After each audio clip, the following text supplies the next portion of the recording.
Yo, what's up guys? So today we'll be talking about modeling using functions. And so you may have noticed I said I was going to do another video on trigonometry in my last video. But I decided that it's really just all examples and applying it to the real world.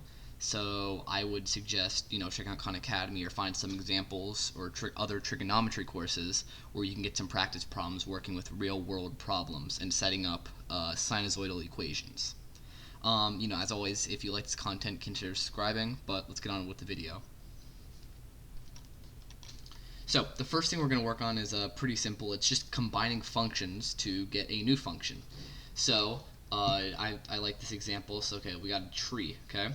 And the tree house is on top of the tree. So, I'm not a very good drawer at this, but if we got a little tree, just for the sake of art, and then we have a tree house, okay? With a, how about that? Look at that. Tree house. And so as the tree grows, the house also grows. The guy builds onto the house. And so to figure out how the total height changes over a certain amount of time, we can just have the equations. Let's say the equation for the tree is f of x, and the equation for the tree house being constantly built on is g of x. Okay. And this new function we need is h of x. Well, h of x is just going to be f of x plus g of x. So let's just say, if the tree was growing at, I don't know, how about 0.2 centimeters per month, and it started at, I don't know, 5 meters. And the treehouse, they're adding on, 0.5 centimeters a month, and it started at 3 meters. You would just add these so that your new function, h of x, or sorry, I should have said h of m. I'd fix that. Whatever, just trust me. H of m is equal to 0.7 m plus 8. And that's kind of it. So depending on the situation, you might need to add, subtract, multiply, or divide the functions to get your new function. And if this doesn't seem intuitive to you, I would suggest checking out Khan Academy, where they have like one activity covering this, and just find some example problems if you feel like you need some more help. Okay, so now let's talk about how algebraic models look. So this lesson or two covers what different parts of the graph mean in the context of certain scenarios. So for example, if we have a sinusoid like this, like that, and they ask, okay, well what's the period mean? And the period is the distance between the same spot on the hump. So normally you would use a maximum point or so. So to figure out the period, so the distance, this x value here, is going to be also equal to this x value. And if you were to just have a standard, sine of x or cosine of x, that distance is 2 pi. And what that means is that for any given point, so maybe here, you would need to rotate it 2 pi radians to get all the way back to where you started. Or in degree terms, 360 degrees. So depending on how the equation is set up, it might be more or less. But if it was just sine of x or cosine of x, it would be 2 pi.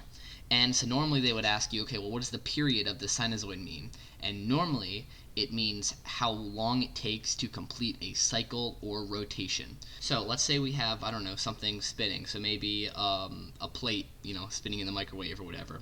And so you pick one point on the plate and you watch it as it spins. So the graph might look something like this. And so the period is just how long it takes for the plate. So if we were to have our plate, I was about to circle, our plate to make one full rotation. Okay, so the x value between here, see, it doesn't have to be the maximum points. It could be the distance between the minimum points, like here, or it could be the distance between, anywhere on this hump, so maybe here and here, anywhere like that. Those are all going to be the same. Okay, so now let's talk about the end behavior of graphs. So normally they might ask you something about an exponential decrease. So if we were to have our graph right here, and normally it's a first quadrant graph, So, maybe you take something out of the oven and you let it cool down to room temperature. So, I don't know, maybe the mark here is room temperature. So, room temp, how about that? And it starts all the way up here at maybe, how about we can just say 400 degrees, okay? 400 degrees. And so if it was exponentially cooling to this room temperature, it might look something like this. So notice how the point where it's cooling down to the room temperature creates something called an asymptote, which means it can't cross that boundary. And so it's going to keep getting smaller and smaller and smaller and really never reach it until, I guess, infinity. But it might look something like this. So if you're ever asked on problems to identify which one shows an exponential decreasing until it reaches a certain point, it might look something like this. Instead of maybe a proportional decrease, which may look something like that. Okay, symmetry. So symmetry is also very important when talking about functions. So in one of my previous videos, I talked about what an even function is. And an even function is basically where you can have f of x is equal to f of negative x. One example of this is y is equal to x squared. So x squared is the same as negative x squared. So these are both equal, right? Because if I were to say, okay, I don't know, 4 squared is equal to negative 4 squared, they're both equal to 16. So this shows that they are equal. This is probably not going to come up as often as some of the other aspects of algebraic models like periods or end behavior. Here's an example I've heard. So maybe you have, here's an example I've heard. So let's say we have sandpaper in that we will be rubbing it across wood, okay? And depending on how fast, so our x is going to be our velocity, or speed. Depending on our velocity, it will take off a certain amount of wood. So it will take off millimeters of wood. So we can say wood lost in millimeters. Okay, so what does this mean? So if you can imagine the positives of the x-axis being moving it to the right and the negatives moving it to the left. So if I were to set up a graph, that might look something like this. Okay, that kind of got in the way, but you get the point, okay? It's going to be a parabola like this.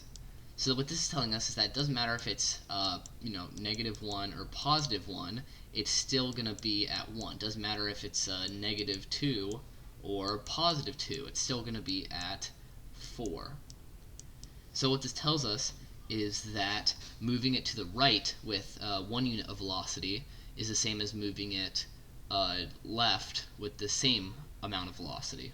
Okay, now we're going to be talking about manipulating formulas, which you may have touched back in Algebra 1. So we're going to be talking about 3 formulas here. So we're going to talk about the perimeter formula, okay? And let's just start with that, okay? Perimeter. And you guys may know the perimeter formula is P is equal to 2L plus 2W. That was supposed to be a cursive L. It was bad. So let's solve for W. How can we rearrange this equation so it's saying that W is equal to something?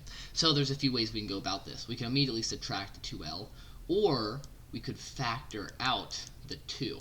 So we're left with 2 times L plus W, and then divide by 2. So P divided by 2 is equal to L plus W. Subtract the L, and I'm just going to flip the equation. W is equal to P over 2 minus L. And you could test it using the other way, so just by subtracting the 2L, and you'll get the exact same answer. Now let's talk about the area formula. How about we can talk about maybe triangles, okay? So the area of a triangle, so the area of a triangle, A, is equal to 1/2 base times height. Okay, well, here, let me make it better. H.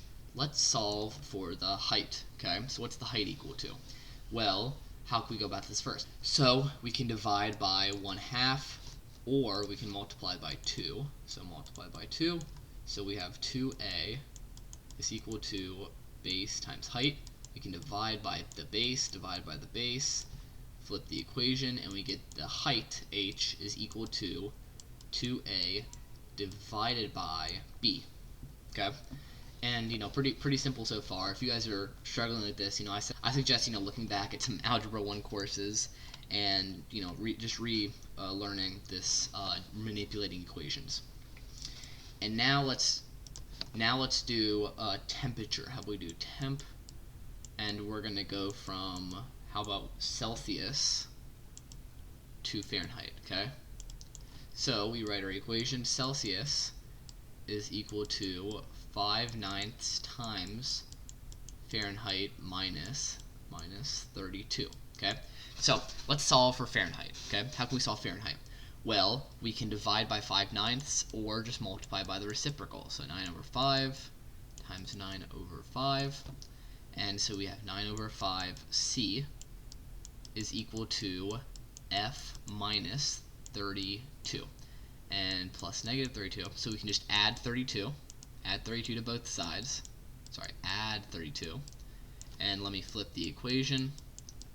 And we get Fahrenheit is equal to 9/5 Celsius plus 32. Hey guys, so thanks for watching. So today we kind of covered just combining functions, algebraic models, and how to manipulate formulas. So next video I'll be talking more about modeling with functions. And yeah, so thanks for watching, and peace.